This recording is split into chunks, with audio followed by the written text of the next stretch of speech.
The stagecoach lurched to a halt in a cloud of alkali dust, its wooden wheels groaning against the parched earth. Clara Bennett pressed her gloved hand against the window, peering through the grimy glass at the town of Cedar Ridge. It wasn't much to look at. A collection of weathered buildings huddled together like cattle seeking shelter from a storm, their facades bleached pale by the unforgiving sun.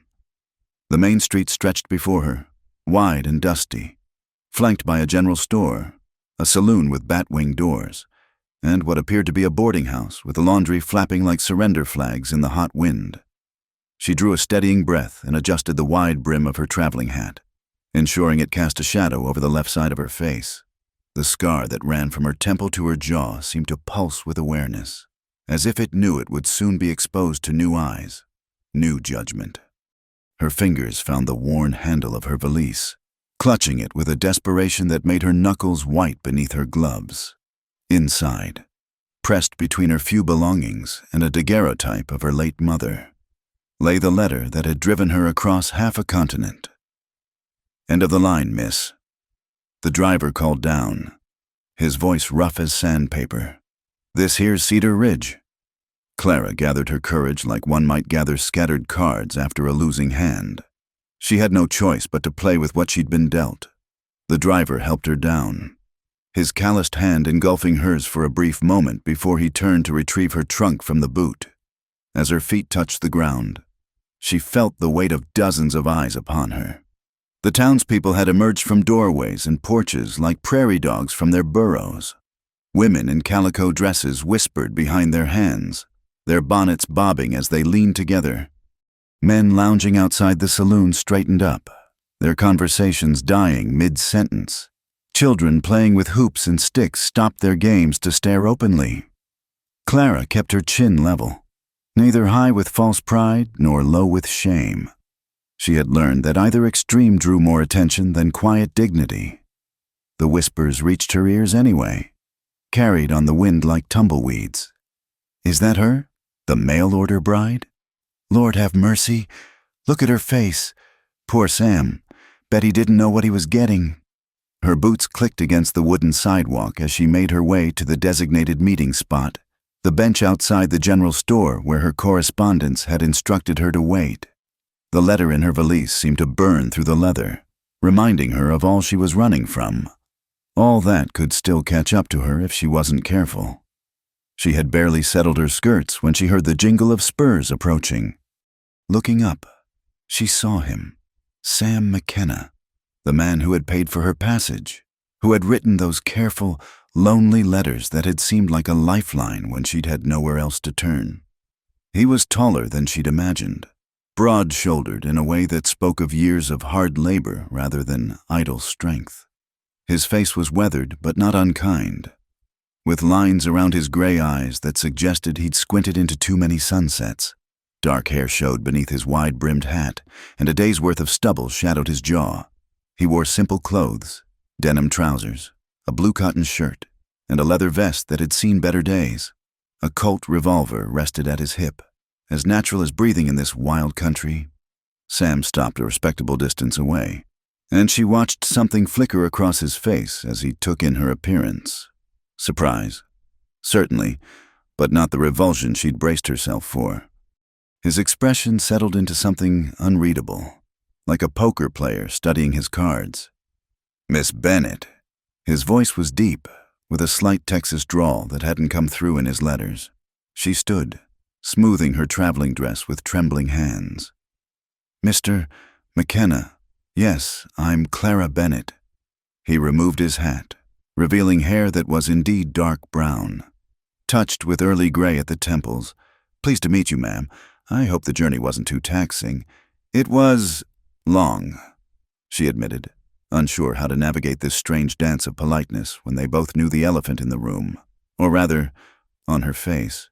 His eyes met hers directly, not sliding away in discomfort or lingering on her scar with morbid fascination. "I imagine so. I've got the wagon ready. We can load your things and head to the ranch whenever you're ready." "I'm ready now," she said, perhaps too quickly. The weight of the town's scrutiny pressed against her back like a physical thing. Sam nodded and moved to help the driver with her trunk. She noticed how easily he hefted it, the play of muscles beneath his shirt speaking to a life of physical work. As he secured her belongings in the wagon bed, she caught more whispers from the gathered townspeople. "She's marked, that one. Wonder what happened. Maybe that's why she had to come all the way out here. No decent man back east would have her." Heat crept up her neck, but she kept her composure. She'd heard worse, endured worse. These people didn't know her story, didn't know what that scar represented, both the cruelty she'd survived and the evidence she carried. Sam appeared at her elbow, so quietly she almost started. "Don't pay them no mind," he said, low enough that only she could hear. "Folks here got nothing better to do than flap their gums." She looked up at him, surprised by the unexpected defense. His face remained impassive, but there was something in his eyes, not pity, which she would have hated, but a kind of weary understanding. He helped her into the wagon with careful propriety, his hand supporting her elbow just long enough to ensure she was safely seated. As he walked around to the driver's side, Clara caught sight of the sheriff leaning against his office door, watching with sharp eyes. Her heart stuttered. Had word already spread this far? Was she foolish to think she could outrun her past? Sam clicked his tongue at the horses, two sturdy bays who looked like they'd seen their share of harsh seasons, and the wagon rolled forward. As Cedar Ridge fell away behind them, Clara finally allowed herself a full breath. The vast expanse of the frontier opened before them, endless grassland dotted with sage and mesquite, distant mountains purple with haze, and a sky so wide it made her feel like a speck of dust. "It's about 3 hours to the ranch," Sam said, his eyes on the rutted trail ahead. "Gets pretty rough in spots, but these old girls know the way." He patted the nearest horse's flank affectionately. Clara nodded, her hands folded tightly in her lap, still gripping the valise. She could feel questions building in the silence between them, but Sam seemed content to let the quiet stretch. It was oddly comforting after the clamor of the town. As they traveled, she stole glances at him from beneath her bonnet. His profile was strong, almost harsh in the afternoon light. But when a jackrabbit darted across their path and he had to steady the horses, she saw him smile slightly and heard him mutter, "Easy there, girls, just a bunny." The dichotomy intrigued her. This man who wore a gun like other men wore watches, who had the calloused hands of a laborer and the patient manner of someone acquainted with solitude. His letters had been simple, almost sparse, but there had been an honesty in them that had drawn her when she'd been desperate for any port in a storm. "You don't have to keep that hat on for my sake," he said suddenly, not looking at her. "Sun's getting low anyway." She touched the brim self-consciously. "I'm fine, thank you." He shrugged. "Suit yourself." They rode in silence for another mile before he spoke again. "I should tell you straight off, I'm not much for talking. Live alone too long, I guess, but I wanted you to know." He paused, seeming to wrestle with the words. "What's past is past. We all got our troubles. You're here now, and that's what matters." Clara felt tears prick at her eyes and blinked them away fiercely. She'd been prepared for rejection, disgust, maybe even being sent back on the next stage. This quiet acceptance was somehow harder to bear than cruelty would have been. "Thank you," she managed. He nodded, apparently considering the matter closed. As the sun began its descent toward the mountains, painting the grassland gold and crimson, Clara found herself stealing glances at the horizon. Somewhere out there was a new life, a fresh start, and somewhere behind her, perhaps even now following her trail, was the danger she'd fled. The letter in her valise seemed to pulse like a living thing, reminding her that secrets had a way of surfacing, especially in a land where justice was often as wild as the territory itself. But for now, she was moving forward, sitting beside a stranger who would be her husband, rolling toward a future as uncertain as the shifting prairie grass. As the first coyote began its evening song, Sam McKenna glanced at the woman beside him, this mystery who'd answered his advertisement, who carried herself like quality despite whatever had marked her. He'd figure her out eventually. Out here, everyone had a past they'd rather forget. The trick was learning to live with it. not let it rule you. The ranch appeared in the distance, a small cluster of buildings that looked like a child's toys from this far away. It wasn't much, but it was his, built with his own hands and sweat. Now it would be theirs, if she'd have it. Almost home, he said, the word feeling strange on his tongue after so many years of solitude. Clara Bennett clutched her valise tighter and nodded. Her face turned toward the dying light, her scar painted gold by the setting sun. The wagon wheels found every rut and stone on the trail, jostling Clara until her teeth ached from clenching them. The landscape had changed from the relatively flat grassland near town to rolling hills dotted with juniper and pinyon pine. In the distance, mesas rose like ancient tables set for giants, their red rock faces catching the last of the daylight. Sam handled the team with quiet competence, occasionally murmuring to the horses when they hesitated at a particularly rough patch. Clara noticed how his hands held the reins, firm but not harsh, allowing the animals to pick their way when the trail grew uncertain. "Storm coming," he said suddenly, nodding toward the northern horizon where dark clouds massed like an army preparing for battle. "Might beat us home, might not." Clara followed his gaze, seeing how the clouds seemed to boil and churn. "Is it dangerous?" "Can be. Flash floods in the arroyos. Lightning that'll split a tree clean in half, but the ranch sits high. We'll be fine." He glanced at her, perhaps reading the tension in her shoulders. "You get many storms where you're from?" The question was casual, but Clara felt her spine stiffen. Where she was from. Such a simple query, yet loaded with pitfalls. "Some," she said carefully. "Nothing like this, though the sky seems bigger here." That it does. If he noticed her evasion, he didn't press. Instead, he pointed to a hawk circling overhead. Redtail, probably hunting for supper. "They nest in the cliffs yonder." She watched the bird ride the wind currents, its movements effortless and free. What would it be like, she wondered, to simply spread your wings and leave everything behind? But then, wasn't that what she'd tried to do? Her fingers found the valise again, an unconscious gesture that was becoming a habit. The letter inside seemed heavier with each mile, as if gathering weight from her fears. She forced her hands to relax, folding them properly in her lap. "What made you decide to advertise for a bride?" The question escaped before she could stop it, and she immediately regretted the boldness. Sam was quiet for so long she thought he wouldn't answer. When he finally spoke, his voice was thoughtful. "Been out here 8 years, built the ranch from nothing, just me and these hands." He flexed his fingers on the reins. "Got to thinking lately that maybe a man needs more than cattle and sunrise. Maybe he needs someone to share the quiet with." It was more words than he'd strung together since they'd met, and Clara found herself studying his profile again. There was a loneliness in his statement that echoed her own, though she suspected their isolations had different roots. "And you?"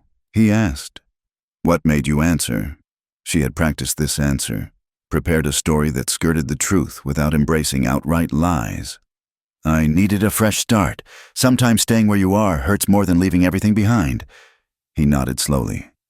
"I can understand that." The first fat raindrops began to fall, hitting the wagon bed with distinct plops. Sam urged the horses to a faster pace, though not quite a run. "Best hold on to something. Miss Bennett, road gets tricky when it's wet." The rain came in earnest then, a gray curtain that obscured the landscape and turned the trail to mud. Clara pulled her shawl over her head, but within minutes she was soaked through. Sam seemed unbothered by the weather, his hat channeling the water away from his face as he navigated the increasingly treacherous path. Thunder rolled across the sky, and lightning illuminated the world in stark, white flashes. In one such moment, Clara saw the ranch clearly, a modest log house with a stone chimney, a barn that looked sturdy enough to withstand anything nature could throw at it, and a few outbuildings she couldn't identify. It wasn't grand, but there was something solid about it, something that spoke of permanence in a land that seemed to shift with every wind. Sam guided the wagon under a lean-to attached to the barn, finally giving them shelter from the downpour. He jumped down and came around to help her, his hand steady at her waist as he lifted her from the seat. For a moment, they stood close enough that she could smell the rain on his clothes, see the droplets caught in his eyelashes. "Let's get you inside," he said, releasing her and grabbing her valise and a lantern from the wagon. "I'll come back for your trunk." They ran for the house, splashing through puddles that had formed in the yard. Sam shouldered open the door and ushered her inside, following quickly and shutting out the storm. The interior was dim until he lit the lantern, revealing a space that was sparse but clean.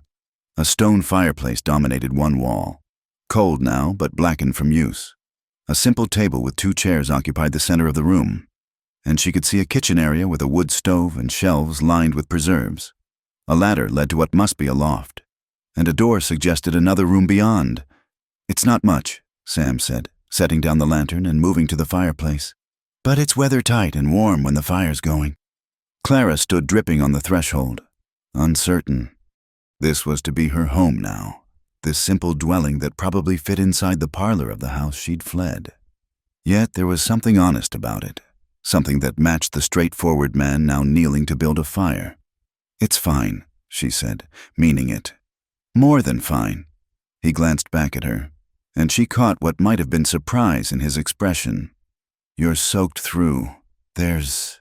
Well, I set up the bedroom for you." He nodded toward the door. "Figured you'd want your privacy until we know each other better. I'll take the loft." The consideration touched her more than she expected. She'd heard stories of mail-order brides forced into intimacies they weren't ready for, treated more like purchased goods than people. "Thank you, Mr. McKenna." "Sam," he corrected. "Just Sam is fine." The fire caught, casting dancing shadows on the walls. Sam stood, dusting his hands on his trousers. "I'll fetch your trunk and then see to the horses. There's dry clothes in the bedroom, belong to my sister, but she's back in Missouri now. Should fit well enough. Get yourself warm." He was gone before she could respond, back out into the storm. Clara moved to the bedroom, finding it simple but accommodating. A bed with a quilt that looked handmade, a washstand with a china basin, and a small wardrobe. On the bed lay a calico dress and undergarments, clean and pressed. She changed quickly, her wet clothes making a puddle on the floor. The dress was a bit loose but comfortable, and she felt more human once she was dry. Her valise sat on the bed where she'd set it, still damp from the rain. She opened it carefully, checking that the letter was still safe, still dry in its oilcloth wrapping. A sound outside made her heart leap. Hoofbeats? But no, just Sam returning, his boots heavy on the porch. She quickly closed the valise and went back to the main room. He entered carrying her trunk as if it weighed nothing, water streaming from his hat and coat. "Horses are settled," he said, setting the trunk near her door. "Storm's fixing to last a while." Indeed, the thunder seemed to shake the very foundations of the house, and the rain hammered against the windows like desperate fingers. Sam shed his wet coat and hat, hanging them on pegs by the door. His shirt was soaked through, clinging to his shoulders and chest in a way that made Clara look away, heat rising in her cheeks. He gestured toward the ladder. "Got dry clothes up there." She nodded, moving to stand by the fire. When he returned, he wore a fresh shirt and had toweled his hair dry, making it stick up in places like a boy's. It made him look younger, less formidable. "You hungry?" he asked. "Got some stew from yesterday and fresh bread from this morning." "That sounds wonderful." She realized she hadn't eaten since dawn, too nervous about the meeting to manage more than hardtack on the stage. They worked in companionable silence, Sam heating the stew while Clara set the table with dishes, he pointed out. It felt strangely domestic, as if they'd done this before, though she kept catching herself watching him with wary eyes, waiting for the moment when he'd demand answers about her past, about the scar, about why a woman would travel so far to marry a stranger, but the questions didn't come. They ate quietly while the storm raged outside, the fire crackling and the wind howling around the corners of the house. The stew was simple but good, flavored with herbs she couldn't identify, and the bread was surprisingly light. "You bake this yourself?" she asked. A slight smile tugged at his mouth. "Man learns to do for himself out here. It's that or hardtack 3 meals a day." After supper, they cleared the dishes together, and Sam showed her where things went. The silence between them had shifted from awkward to almost comfortable, broken only by the storm and the small sounds of daily life. As the evening wore on, Clara found herself stealing glances at this man who was now her husband-in-law, if not yet in truth. He'd pulled out a piece of harness to mend, his fingers patient with the leather and thread. She noticed a scar on the back of his hand, white against his sun-browned skin, and wondered at its story. "The wolves," she said suddenly, remembering the dime novels she'd read. "Are there wolves here?" He looked up from his work. "Some. They don't usually bother with people unless they're desperate. Coyotes are more common. You'll hear them at night, calling to each other." As if summoned, a long, mournful howl rose above the storm. Clara shivered, and Sam set aside his mending. "They're not close," he assured her. "Just singing to the rain." He stood, stretching muscles tired from the day's work. "It's getting late. Long day for you, I expect." She nodded, suddenly exhausted. The weight of the journey, the stress of meeting him, the strangeness of this new life, it all seemed to settle on her shoulders at once. "Thank you," she said, standing as well. For everything. For not asking questions I'm not ready to answer." He met her eyes directly, and she saw that quiet understanding again. "We all got our reasons. Clara, when you're ready to tell yours, I'll listen. Until then," he paused, seeming to choose his words carefully. "Until then, you're safe here. This is your home now, if you'll have it. You're safe here now." The words wrapped around her like the warm quilt waiting on her bed. She wanted to believe them, wanted to trust this steady man with his work-worn hands and careful kindness. But the letter in her valise whispered warnings, reminded her that safety was an illusion that could shatter like glass. "Good night, Sam," she said softly. "Good night, Clara." She retreated to her room, closing the door gently behind her. Through the thin walls, she heard him moving about, banking the fire, climbing the ladder to his loft. Then silence, except for the storm, and, distantly, another coyote's call. Clara sat on the bed, the valise in her lap. Tomorrow would bring new challenges, learning the rhythms of ranch life, facing the curiosity of neighbors, maintaining the balance between truth and necessity. But tonight, she was dry and fed and sheltered, with a man who offered patience instead of demands. She hid the valise under the bed, the letter still safe in its wrapping. Then she lay down, pulling the quilt to her chin. It smelled of sage and soap, clean and simple like everything in this house. Outside, the storm began to ease, the thunder rolling away toward the distant mountains. And somewhere in the darkness, Sam McKenna lay awake in his loft, wondering what had driven a woman like Clara Bennett to answer his advertisement, what shadows followed her west, and whether he was strong enough to stand between her and whatever haunted those green eyes. The coyotes sang their ancient songs, and the ranch settled into sleep, holding its secrets close like cards in a poker hand, waiting for the dawn to reveal the next play. Clara woke to the crow of a rooster and sunlight streaming through the checked curtains. For a moment, she forgot where she was, expecting to see the water-stained walls of her boarding house room. Then memory flooded back, the journey, the storm, Sam McKenna's quiet presence. She dressed quickly in the calico dress from the night before and ventured into the main room. Sam was already gone, but he'd left coffee warming on the stove and biscuits on a covered plate. Through the window, she could see him in the corral, working with a young horse that danced and shied at the end of a rope. The morning air was clean and sharp after the storm, scented with sage and wet earth. Clara stepped onto the porch, shielding her eyes against the sun. The ranch spread before her, the barn and corral, a chicken coop with hens scratching in the dirt, a vegetable garden that looked like it needed attention, and beyond it all, the endless range dotted with cattle. "Morning," Sam called, not taking his eyes off the horse. "Coffee's on. I found it. Thank you." She watched him work, noting the patience in his movements, the way he let the horse come to him rather than forcing the issue. "What can I do to help?" He glanced at her then, surprise flickering across his features. "You know much about ranch work?" "No," she admitted, "but I can learn." A slight smile tugged at his mouth. "Reckon you can at that. Chickens need feeding. Grain's in the barrel by the coop. Watch out for Henrietta, the big red one. She's got a mean peck." Clara found the grain and approached the chicken coop with determination. How difficult could chickens be? She learned quickly that Henrietta was indeed formidable, pecking at her hands when she scattered the feed. The other hens swarmed around her feet, clucking and pushing, and she nearly tripped twice before finding her balance. "You have to show them who's boss," Sam said, appearing at her elbow.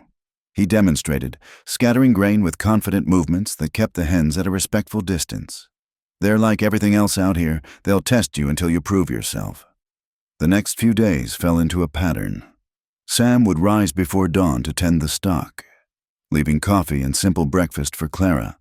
She would feed the chickens, developing a wary respect for Henrietta, and attempt to put the house in order. Her efforts in the kitchen were less successful. The wood stove was a temperamental beast that either burned everything or refused to heat at all. Her first attempt at bread produced a blackened brick that Sam gamely tried to eat before giving up. Her stew was watery.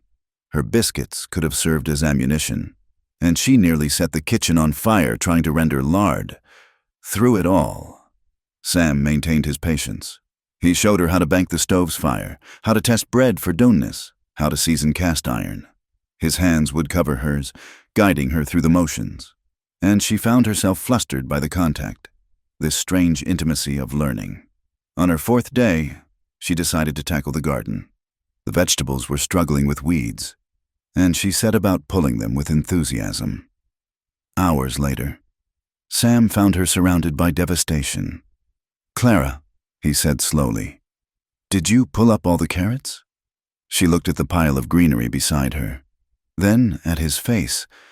"Aren't those weeds?" He knelt beside her, picking up one of the plants.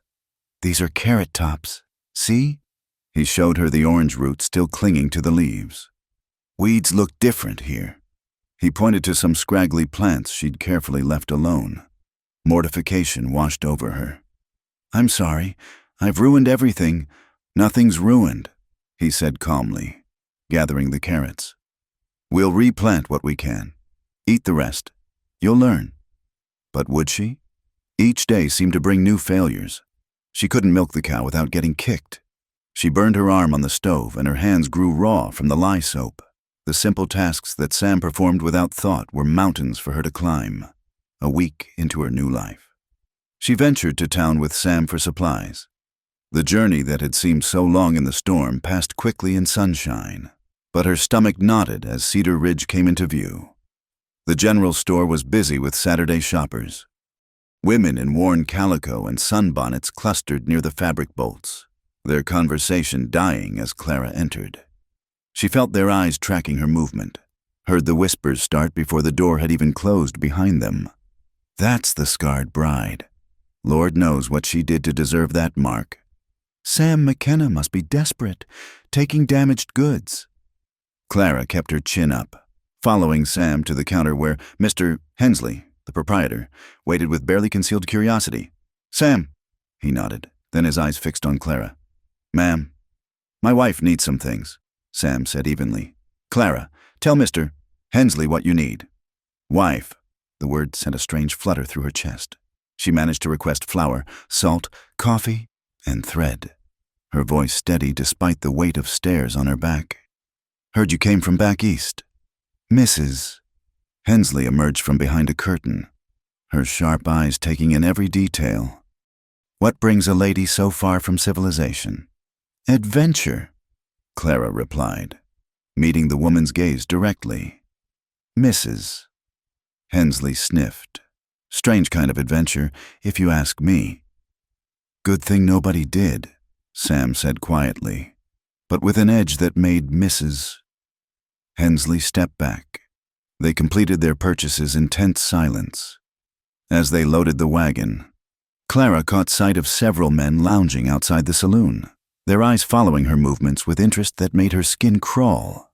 One of them, a lean man with pale eyes and a thin mustache, watched her with particular intensity. "Don't like the look of that fellow," Sam murmured, following her gaze. "Seen him around town lately? Not from here." Fear traced icy fingers down Clara's spine. Could word have traveled so fast? She clutched her parcels tighter, grateful when Sam helped her into the wagon and headed out of town at a brisk pace. That evening, as she struggled with another meal, this time managing edible if uninspiring beans and cornbread, Sam surprised her.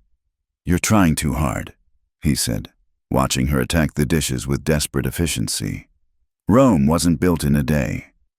"I must seem so useless to you," she said, frustration leaking into her voice. "I can't cook, can't garden, can't even handle chickens properly. You must regret your bargain." He was quiet for a long moment, then stood and moved to the window, looking out at the darkening sky. "My mother was a school teacher in Philadelphia when my father met her. Couldn't boil water without burning it. He used to say, but she learned. Took time, but she learned." "What happened to them?" "Cholera. When I was 15, sister and I came west after that, but she married a shopkeeper and went back to civilization." He turned to face her. "Point is, nobody's born knowing this life. You're doing fine." That night, Clara lay in bed listening to the coyotes and thinking about Sam's parents, about young Sam losing everything and starting over. Perhaps they weren't so different after all, both refugees from loss, trying to build something new from the ashes of what was.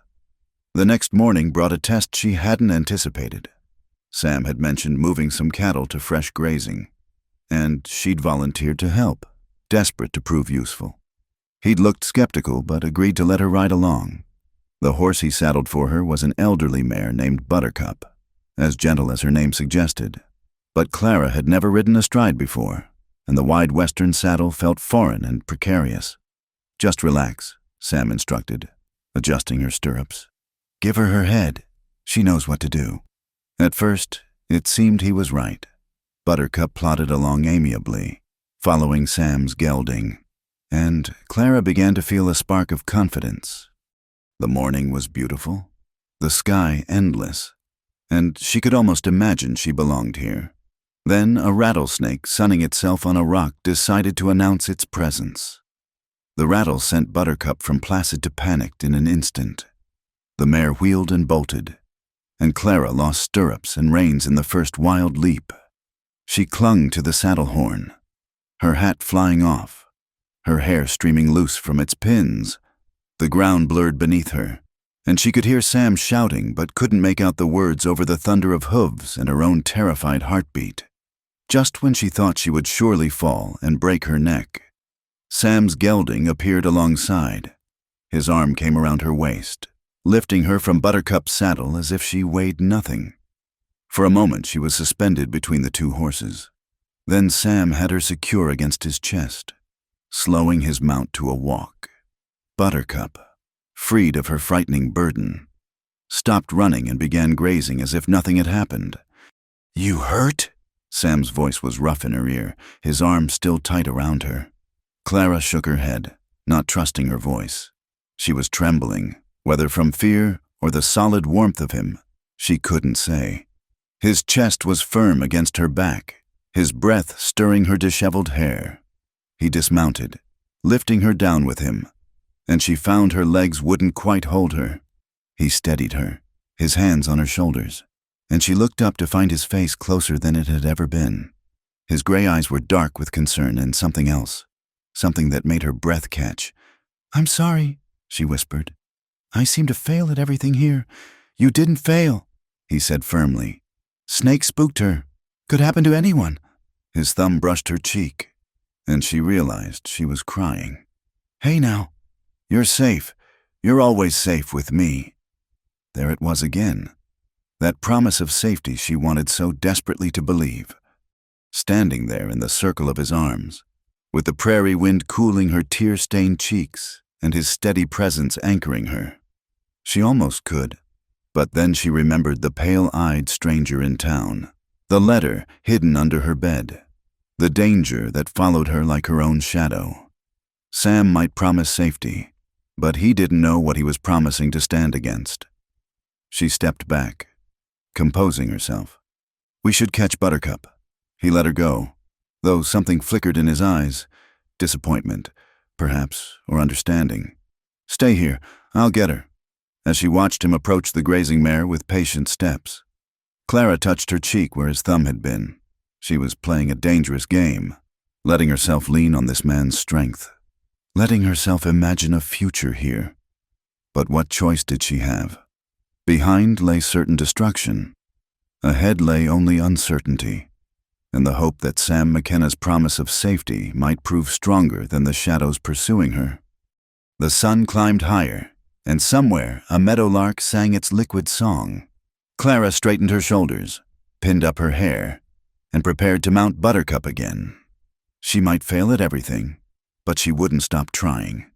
Out here in this harsh land, with this patient man, she would learn to be someone new, someone stronger than the frightened woman who'd stepped off the stagecoach. She just prayed she'd have time to complete the transformation before her past caught up. The stranger appeared at the ranch on a Tuesday afternoon, when Sam was out checking the fence line and Clara was alone. She heard the horse before she saw the rider, a steady clip-clop that made her look up from the washing she'd been struggling with in the yard. He was the same man from town, pale eyes, thin mustache, wearing clothes that marked him as someone who preferred saloons to honest work. His horse was a flashy bay with more style than substance, the kind favored by gamblers and show-offs. "Afternoon, ma'am," he said, touching his hat brim. His smile didn't reach those cold eyes. "Name's Jake Fowler. Looking for water for my horse, if you'd be so kind." Every instinct screamed danger, but refusing water in this country was nearly as bad as murder. "There's a trough by the corral," she said stiffly, not moving from her position by the washboard.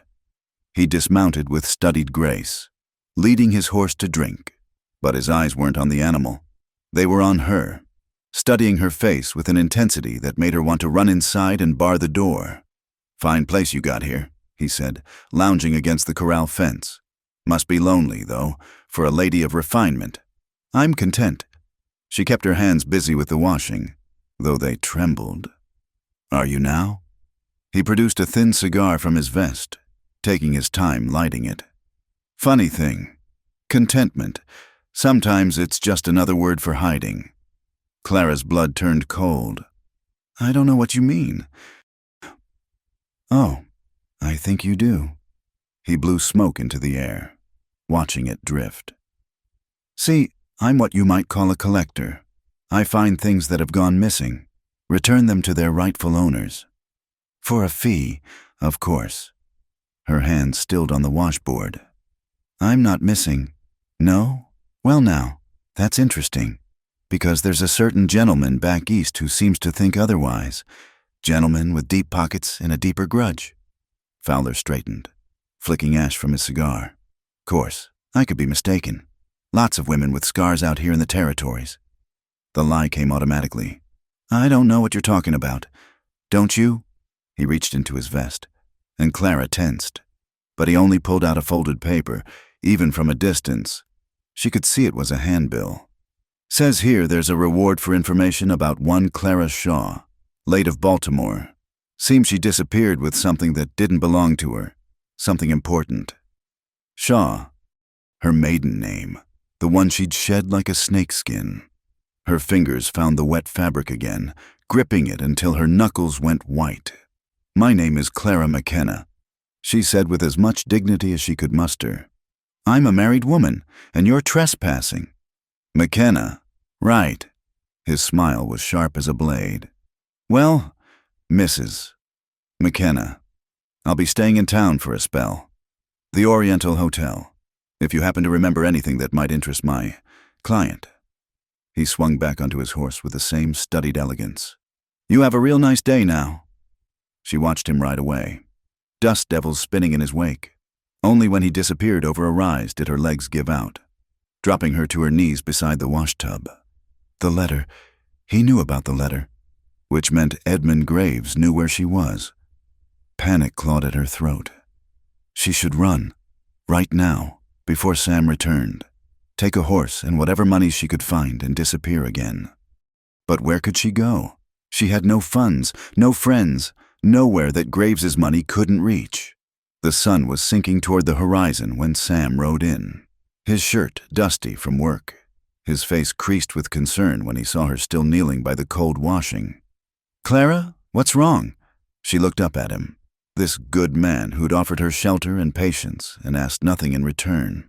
How could she drag him into her nightmare? The words stuck in her throat.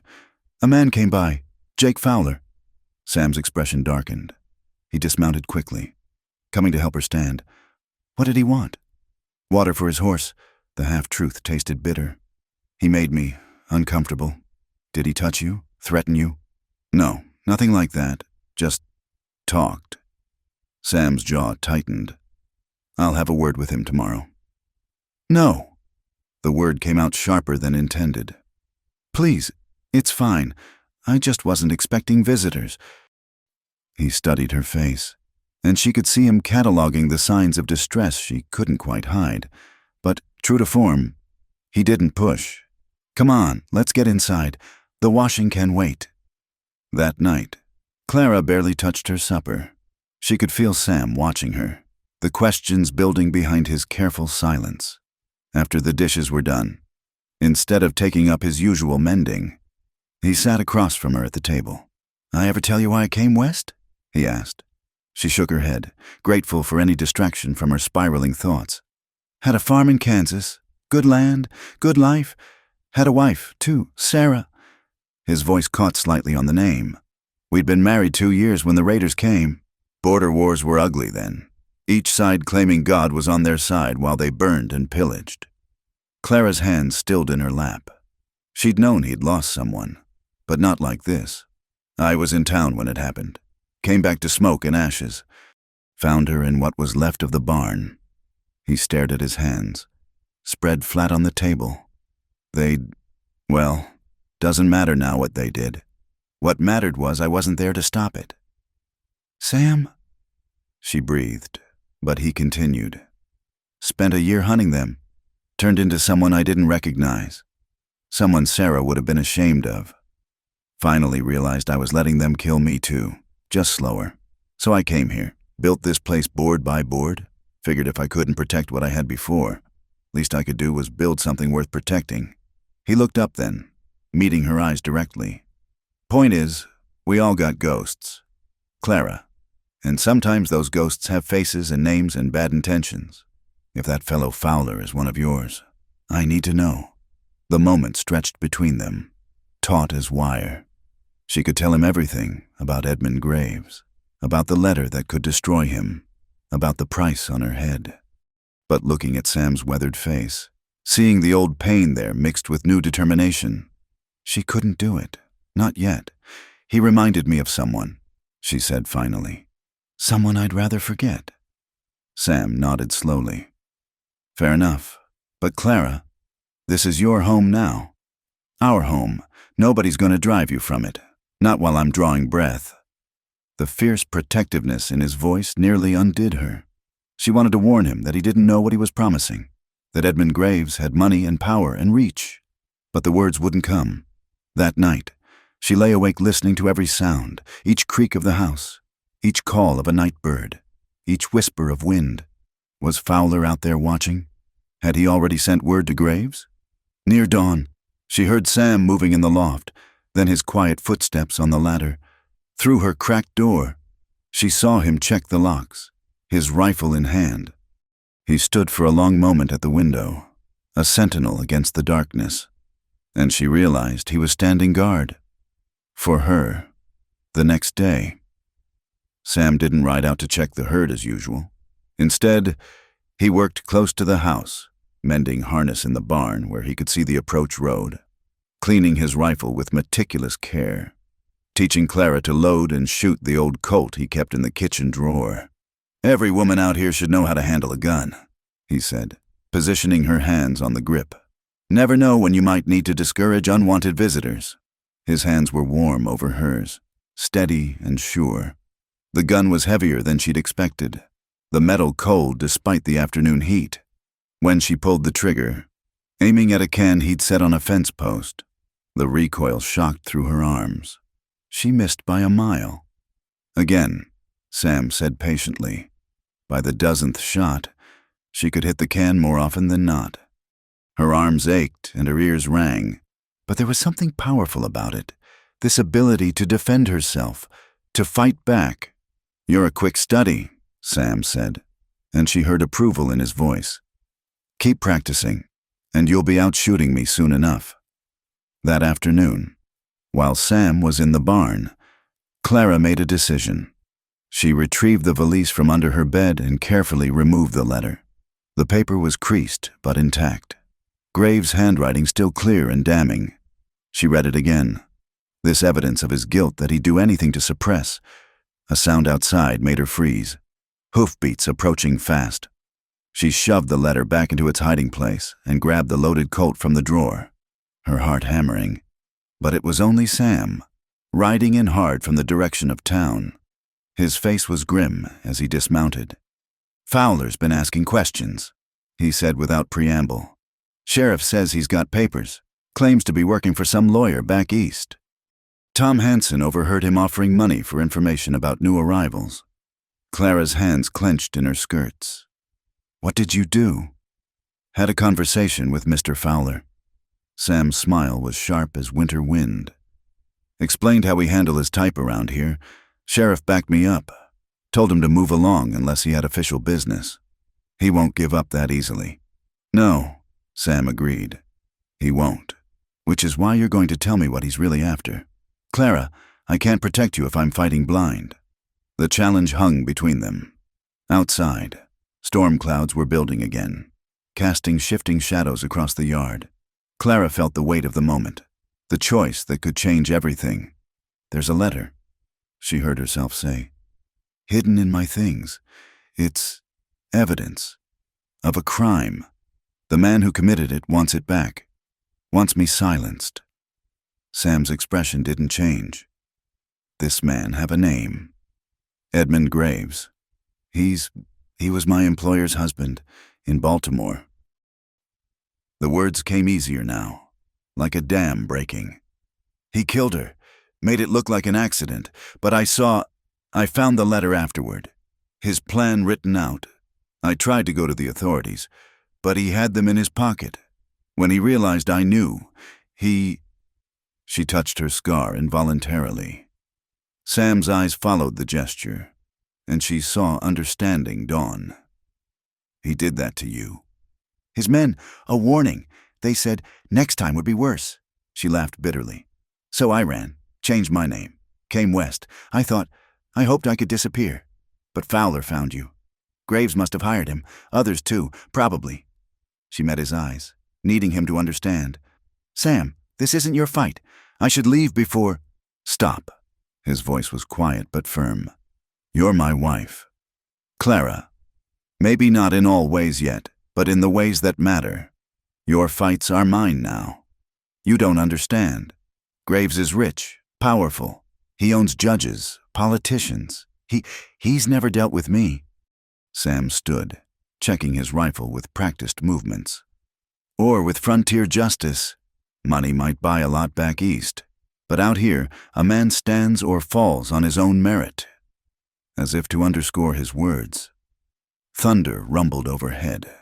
The storm that had been building all day was nearly upon them, and Clara couldn't shake the feeling that it was an omen. The tempest was coming, one way or another. But looking at Sam McKenna, solid, steady, willing to stand between her and harm, she felt something she hadn't experienced in months. Hope. Maybe, just maybe, she wouldn't have to face this storm alone. Word spread through Cedar Ridge like wildfire through dry grass. By the next morning, everyone knew about the bounty hunter asking questions, about the reward offered for information on Sam McKenna's mail-order bride. The amount Fowler had mentioned, $500, was more than most folks saw in 2 years of hard work. Clara felt the shift immediately when she accompanied Sam to town for the weekly supplies. Conversations stopped mid-sentence as they passed. Eyes that had held curiosity before now gleamed with calculation. Even Mrs. Henderson at the mercantile, usually chatty as a magpie, served them in pointed silence. Like vultures, Sam muttered, loading flour into the wagon, circling for a feast. At the post office, Edgar Wilkins, the postmaster, couldn't meet their eyes. His hands shook as he handed Sam the mail. "Heard there might be trouble coming," he said quietly. "Want you to know, Sam, some of us remember what you did for the Carlson family during the drought. We don't forget kindness, but others clearly valued gold over gratitude." As they prepared to leave, 3 men blocked their path: Harry Newcomb and his sons, known more for their drinking than their ranching. "McKenna," Harry drawled, tobacco juice staining his beard. "Heard your woman's worth good money to someone back east." Sam's hand moved casually to his rifle. "Step aside, Harry. Now. No need for unfriendliness. Just thinking maybe we could come to an arrangement. You never wanted a wife anyway. Everyone knows that. Why not let her go back where she came from? And we all profit." "The lady is my wife," Sam said evenly. "Not for sale, trade, or barter. Now move, or be moved." The younger Newcomb boy, Pete, sneered. "1 gun against 3? Those ain't good odds. McKenna, they are when one of us can shoot straight and sober." Sam replied.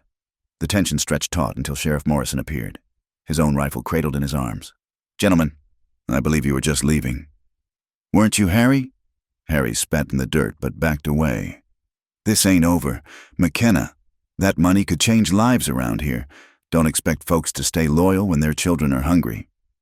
As they drove home, Clara clutched Sam's arm. "I'm destroying your life here. These people, your neighbors, weren't ever really neighbors if they'd sell out for blood money." Sam interrupted. "Edgar had it right. The ones who matter will stand. The rest," he shrugged, "never needed them anyway." But that night, Clara heard him loading extra ammunition, saw him position his rifle by the door. When she woke near midnight, he was gone from the loft. She found him on the porch, a shadow against shadows, standing guard. "You should be sleeping," she said softly. "So should you." He didn't turn from his vigil. "Heard horses earlier. Could be nothing." She stood beside him, wrapping her shawl tight against the cool night air. "I hate this. Hate what I've brought to your door." "You brought yourself," he said simply. "Rest don't matter." In the darkness, she could barely make out his profile, but she sensed the coiled readiness in him, the warrior beneath the rancher's calm exterior. "Why?" she asked.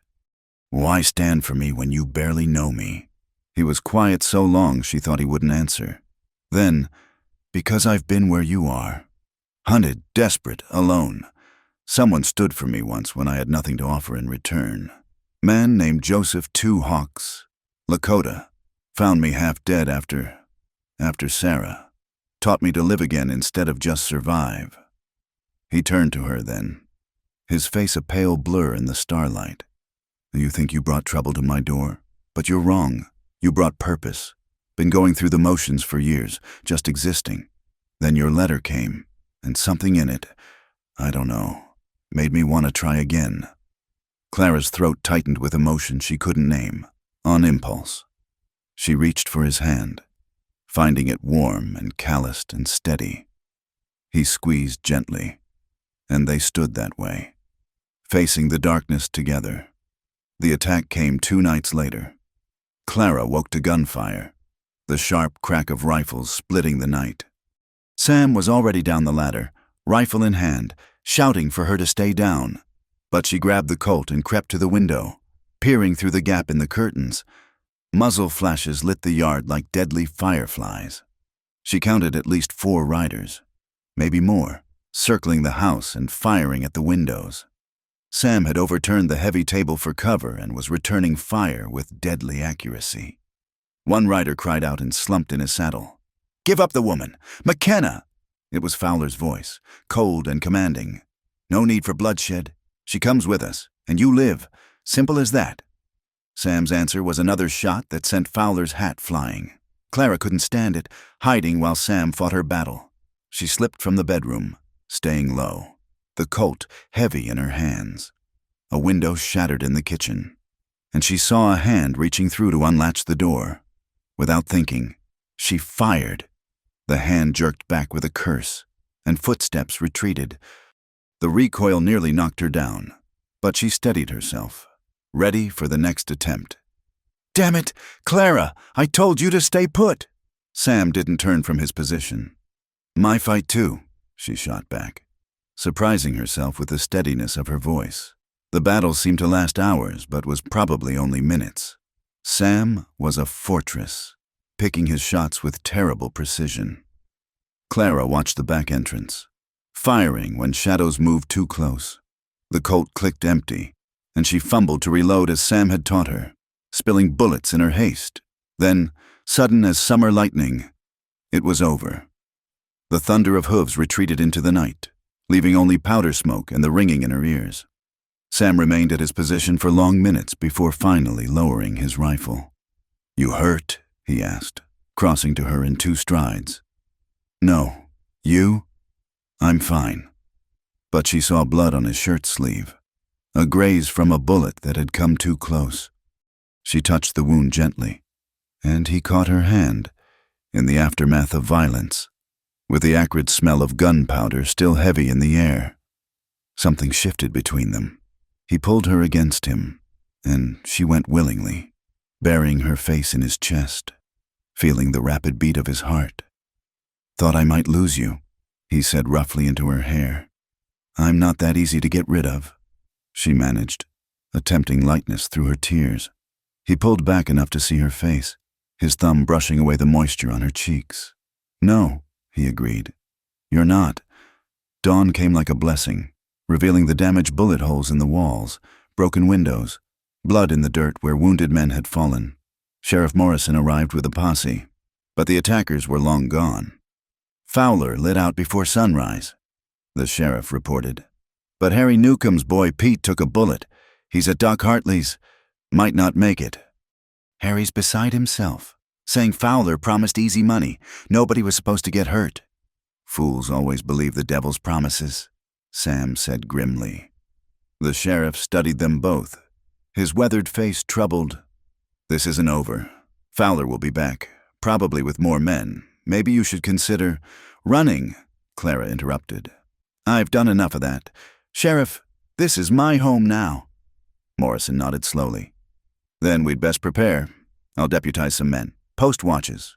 But Sam, Clara, might be time to consider taking this to the law proper. That evidence you mentioned." Clara and Sam exchanged glances. The letter, still hidden, still dangerous, still their only real weapon against Graves. That afternoon, while Sam and the sheriff organized the town's defense, Clara made a decision. She retrieved the letter and sat at the kitchen table, copying it word for word in her clearest hand. One copy, then another, then a third. If Graves wanted this evidence so badly, perhaps it was time to use it. She was sealing the last copy when Sam returned, exhausted and grim. "What are you doing?" "Fighting back," she said, showing him the copies. "We send these to newspapers, judges, anyone who might listen. Make it public. Take away his power to hide in shadows." Sam read through the original, his face darkening.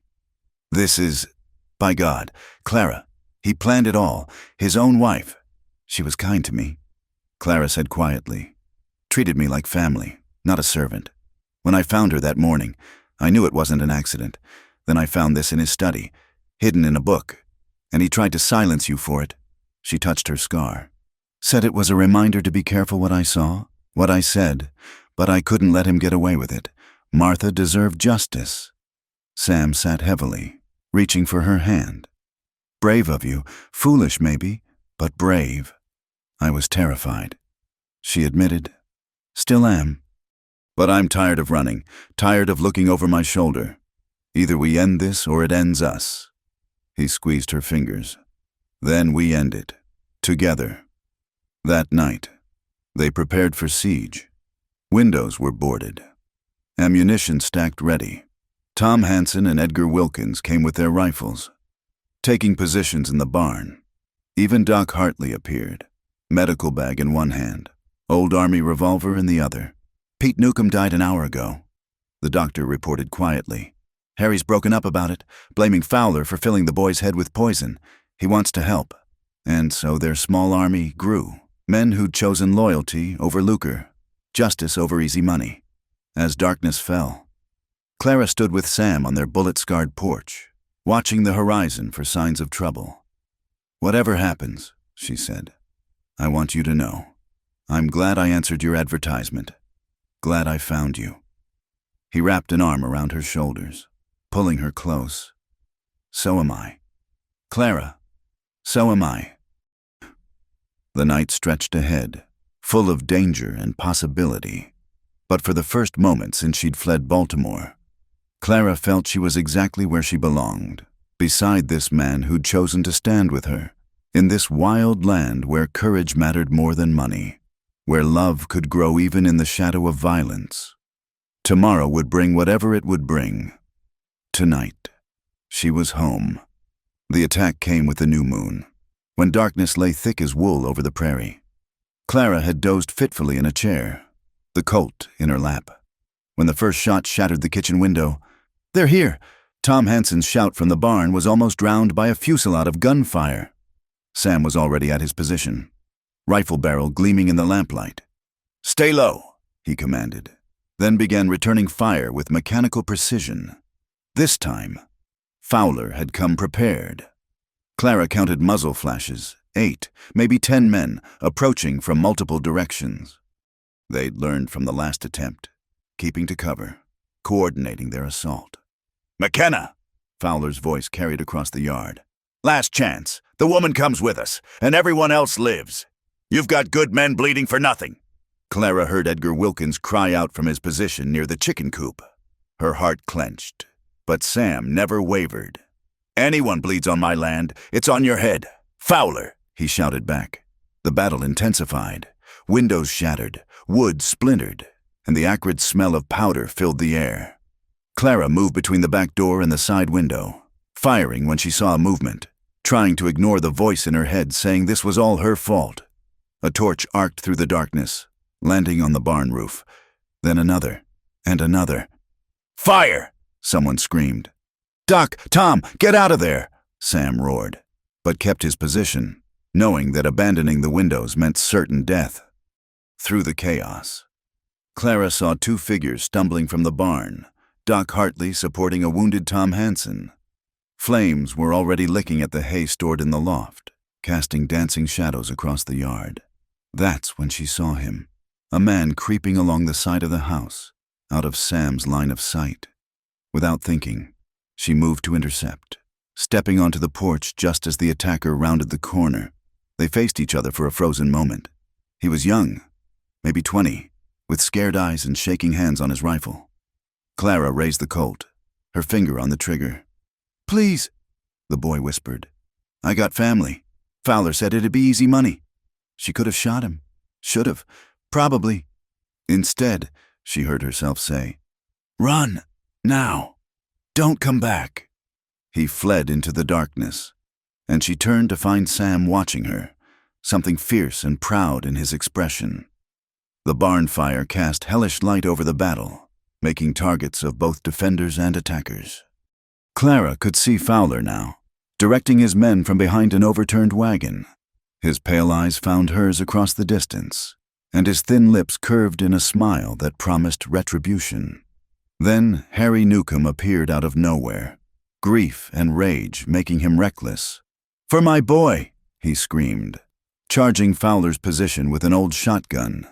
Fowler turned, drew, and fired in one smooth motion. Harry crumpled, his shotgun discharging harmlessly into the air, but his sacrifice created chaos in the attackers' ranks. Men shouting and confused, their coordination breaking down. "Now!" Sam commanded, and their defenders poured fire into the confused mass of Fowler's men. The tide turned in moments. 2 attackers fell, Others scattered for their horses. Fowler himself took a bullet in the shoulder, cursing as he retreated. Within minutes, the thunder of hooves announced their flight. But the barn was fully ablaze now, sparks threatening the house. Clara joined the bucket brigade, passing water hand over hand, her eyes stinging from smoke. They saved the house, but the barn was a total loss, taking with it feed, tools, and Sam's precious few mementos from his past life. Dawn revealed the cost. Tom Hansen had a bullet through his thigh but would live. Edgar Wilkins had a graze across his scalp that bled impressively but wasn't serious. Harry Newcomb was dead, his body covered by a blanket in the yard. Two of Fowler's men also lay still, their choice of easy money proving fatal. Sheriff Morrison arrived with more men as the sun climbed higher. His face was grim as he surveyed the damage. "This has to end," he said. "Fowler's holed up at the Oriental, wounded but not done. He sent for more men, offering higher bounties." "Then we end it," Sam said flatly. He looked exhausted, soot-stained, his shirt torn and bloody from a graze Clara hadn't even noticed. "In town, legal-like, before more good people die." Clara knew what had to be done. "I'll testify," she said. "Show the letter, tell the whole story. Public, where everyone can hear." Morrison nodded slowly. "Circuit judge is due next week. We can hold Fowler and any of his men we catch until then. But Clara, once you make this public, I know. She'd be a target forever unless Edmund Graves himself was brought to justice. I have copies of the letter ready to send. Newspapers, lawmakers, anyone who'll listen." Sam's hand found hers, gripping tight. "We do this together." They buried Harry Newcomb that afternoon, the whole town turning out despite the danger. His surviving son stood stone-faced as Reverend Palmer read over the grave. When it was done, the young man approached Clara. "Pa was a fool," he said roughly. "But he died trying to make it right. Want you to know, we won't cause no more trouble." That evening, Clara sat in what had been her garden, now trampled by horses and battle. Sam found her there, staring at the devastation. "We can replant," he said, settling beside her. "Can we?" She gestured at the burned barn, the bullet-scarred house. "How much can a place take before it's too broken to fix?" "Don't know about places," he said quietly. "But people can take more than you'd think, long as they got reason to keep going." She looked at him then, really looked. Saw the exhaustion, the worry, the weight of violence he'd taken on for her sake. But beneath it all, she saw something else, a steadiness, a certainty that made her heart ache. "Sam, She stopped, unsure how to say what she felt. How did you thank someone for standing between you and death? How did you apologize for bringing war to their doorstep? He seemed to understand. "Remember what I told you that first night? You're safe here. I meant it then. Mean it now. This is your home. Clara, our home. Worth fighting for. I don't deserve—" "Stop!" He turned to face her fully. "You think you brought this trouble, but you're wrong. Evil was always coming, if not Graves and Fowler, then someone else. That's the nature of evil. Always pushing, always taking. What you brought was the courage to stand against it." She felt tears sliding down her cheeks. Without thinking, she reached up to touch his face, fingers tracing the lines etched by sun and sorrow. He caught her hand, pressing it against his cheek. "Clara," he said, voice rough. "I need to say something. These past days, thinking I might lose you. I know we started as strangers. Know you might not feel, but I—" She stopped his words with a kiss, soft and desperate and tasting of tears and smoke. He went still for a moment. Then his arms came around her, pulling her close with infinite care, as if she might break. When they parted, both breathing unsteadily, she whispered, "I know. I feel it too." He rested his forehead against hers. "When this is over." "When this is over," she agreed. A promise and a prayer. Later, as she prepared for bed in her room, their room soon, she hoped, Clara allowed herself a moment of pure gratitude. The letter that had been her burden was about to become her weapon. The man she'd married as a stranger had become her anchor. The life she'd thought ended in Baltimore had been reborn in this wild, dangerous, wonderful place. Tomorrow, she would face Fowler and whatever men he'd gathered. Next week, she'd stand before a judge and tell her story to the world. Somewhere, Edmund Graves was realizing his reach had limits, that money couldn't buy everything. But tonight, she was alive. Sam was alive. They had survived together. And that survival had forged something stronger than fear, deeper than gratitude. Through her window, she could see Sam walking the perimeter, rifle in hand, still standing guard. Her protector, her partner, her unexpected love. Whatever tomorrow brought, they would face it as they had faced everything else. Together, the coyotes sang their ancient songs to the stars. And Clara Bennett McKenna finally understood what Sam had meant. She was safe here now, not because the danger was gone, but because she'd found something worth the risk. A home, a purpose, and a love that could weather any storm. The night was dark, but morning was coming, and with it, the chance for justice, peace, and a new beginning built on the ashes of the old. The courthouse in Cedar Ridge wasn't much to look at, a simple wooden building with pretensions to grandeur in its tall windows and painted sign. But on this October morning, it seemed to Clara like a cathedral of judgment, its doors yawning wide to swallow her whole. The town had turned out in force. Every bench was packed, people standing along the walls and crowding the doorway. She recognized faces from the past weeks, some friendly, some hostile, all curious. Jake Fowler sat at the defendant's table, his arm in a sling, pale eyes burning with cold fury. Two of his captured men flanked him, shackled and sullen. Judge Theodore Blackwood had arrived the previous evening, a stern man with silver whiskers and eyes like flint. He'd reviewed the case in private, examining the letter that had cost so much blood.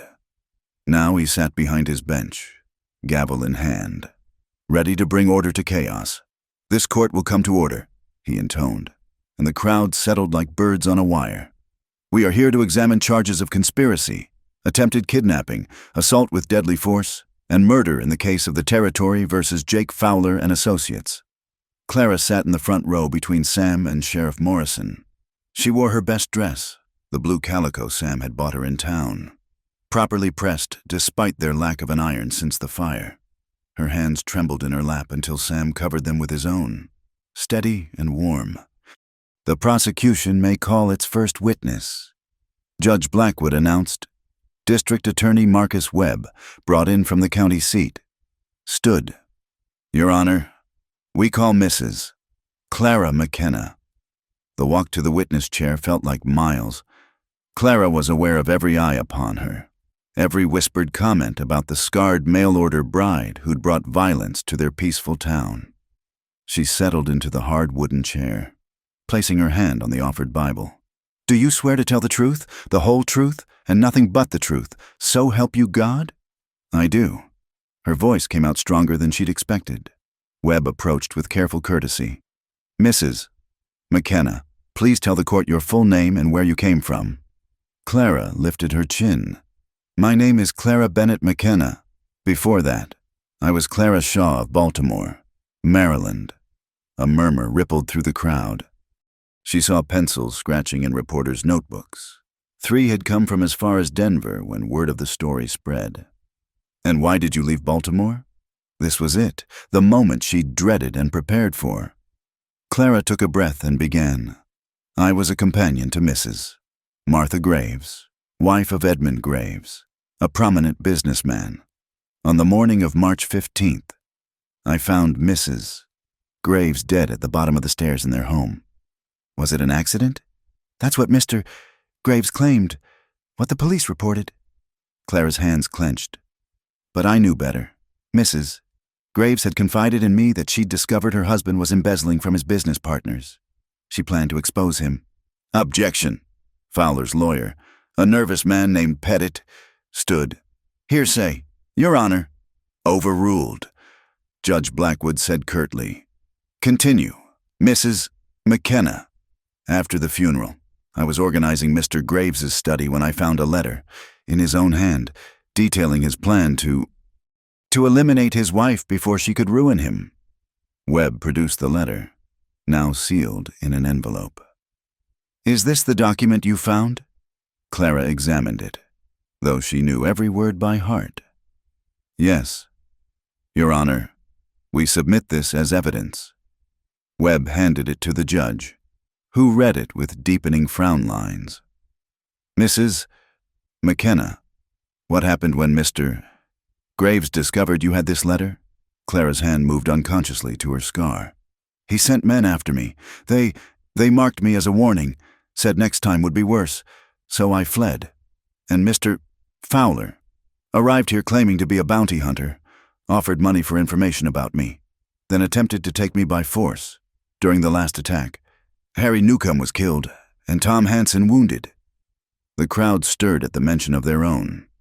Harry's surviving son sat rigid in the back, fists clenched. Pettit rose for cross-examination, sweating despite the cool morning. Mrs. McKenna, you claim this letter proves murder, but you never went to the proper authorities. I tried, Clara interrupted. The police said there was no case. Mr. Graves had connections, influence. So you say. But isn't it true you stole from Mr. Graves? That you're wanted for theft, not as a witness? That's a lie. Her voice rang clear. I took nothing but the truth.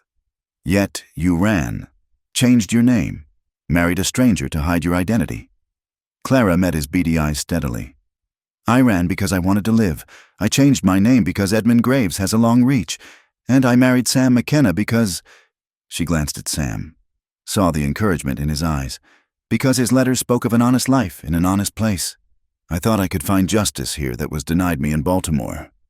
The examination continued for an hour. Pettit trying every angle to discredit her. Clara holding steady under the assault. When she finally stepped down, her legs shook with exhaustion, but she'd told her truth. Other witnesses followed. Doc Hartley testified about the wounds he'd treated. Tom Hansen, pale but determined, described the attack from his bed, carried in by volunteers. Sheriff Morrison detailed Fowler's activities in town, the threats and bribes. Then came the surprise witness. Judge Blackwood called a recess, and when they returned, a distinguished man in an Eastern suit sat in the witness chair.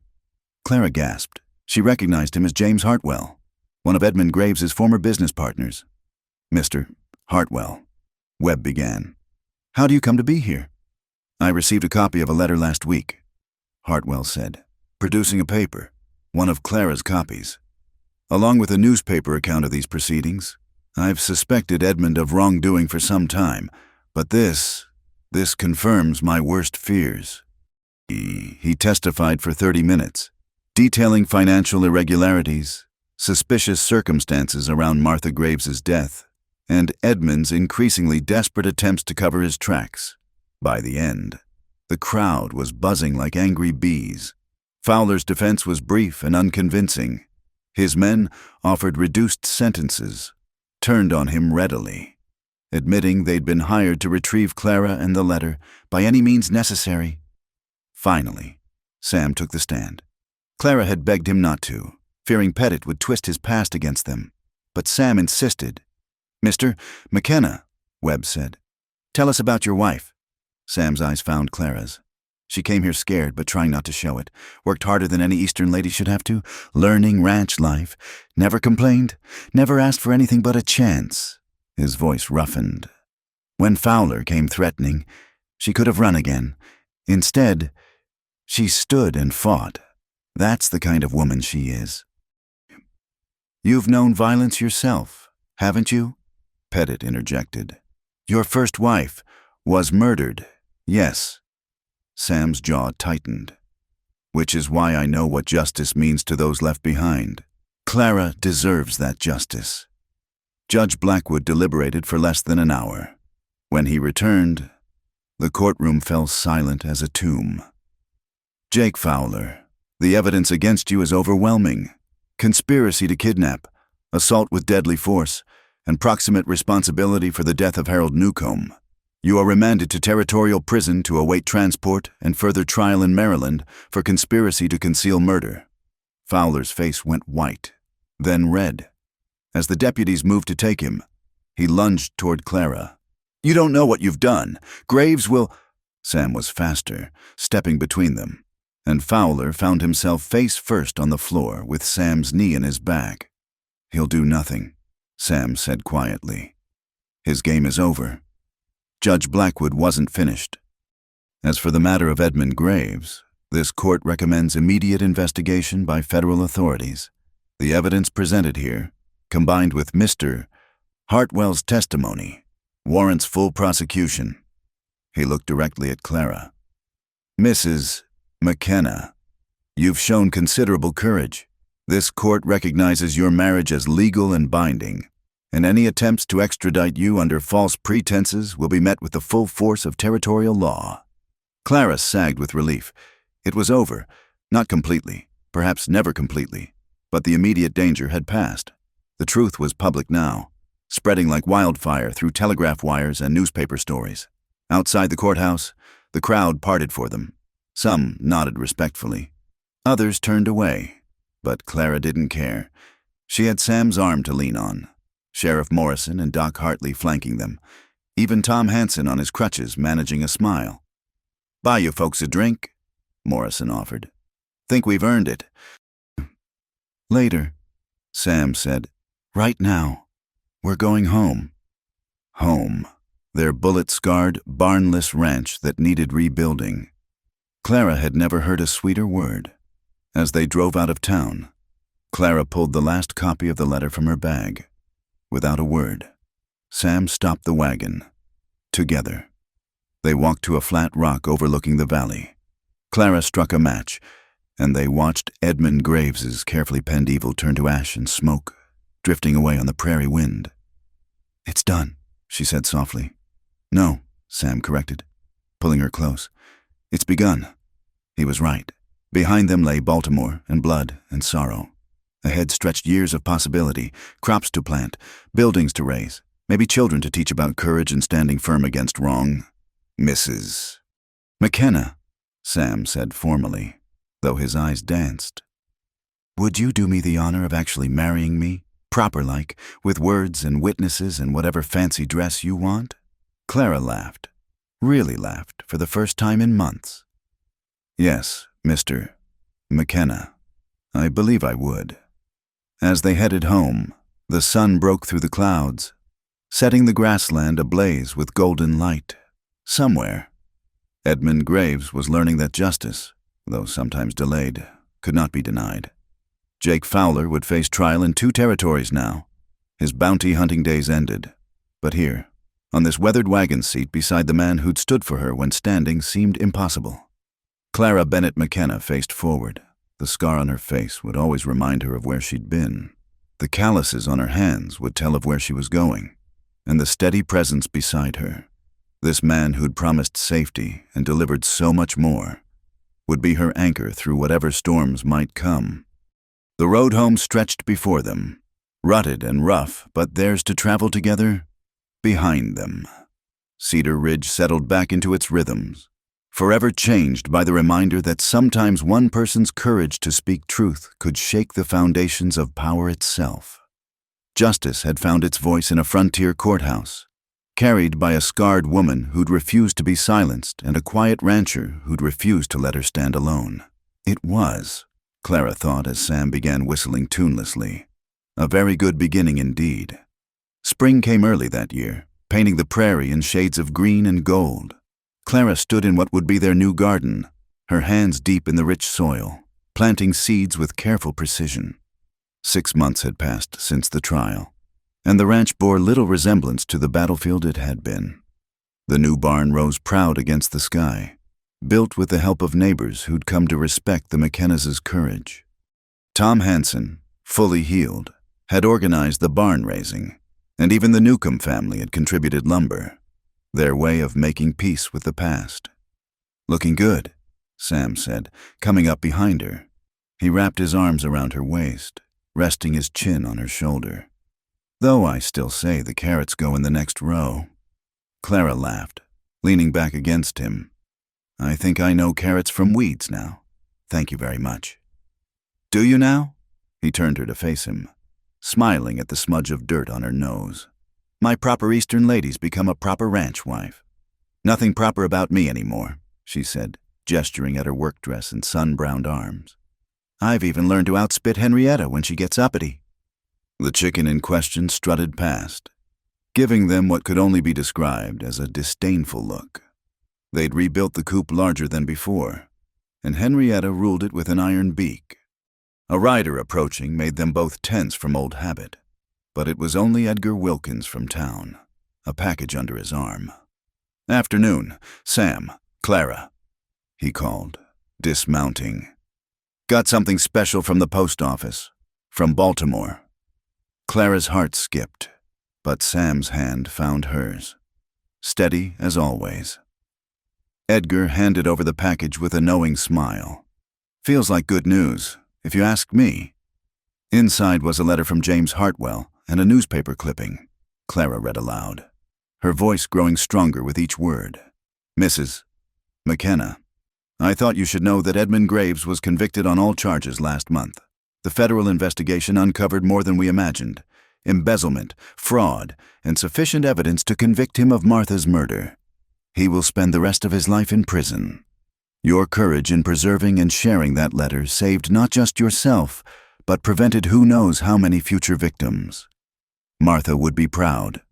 Enclosed is a clipping from the Baltimore Sun and a bank draft. Martha left provisions in her will for you, which Edmund had hidden.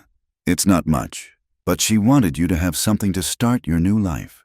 With deepest respect, James Hartwell. The bank draft was for $500, a fortune to them. Clara stared at it, tears sliding down her cheeks. She remembered me, she whispered. Even knowing she was in danger, she thought of me. Sam pulled her close. Good people do that. Look out for each other. He kissed the top of her head. What do you want to do with it? Clara thought of their plans, expanding the herd, maybe adding horses, the small improvements that would make the ranch prosper. But first, I want to put a marker for Harry Newcomb, she said. A proper stone. He died trying to do right, and Pete shouldn't have to visit a wooden cross. Sam smiled, that slow, warm smile that still made her heart flutter. I married well, he said simply. 2 weeks later, they held their proper wedding in the newly rebuilt barn.